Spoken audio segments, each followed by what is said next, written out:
Hi, my name is Marc Philippon. In recent years, labral reconstruction has been applied in primary hip arthroscopy in instances in which there is inadequate natural labral tissue.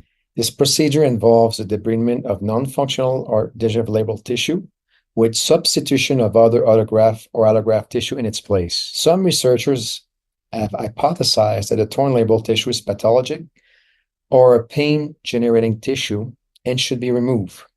Some short-term outcomes at select centers have been published that appear to show improved PROs and good survivorships. However, in our clinical practice and research program, we observe that labral reconstruction does not restore the hip fluid seal as well as labral repair.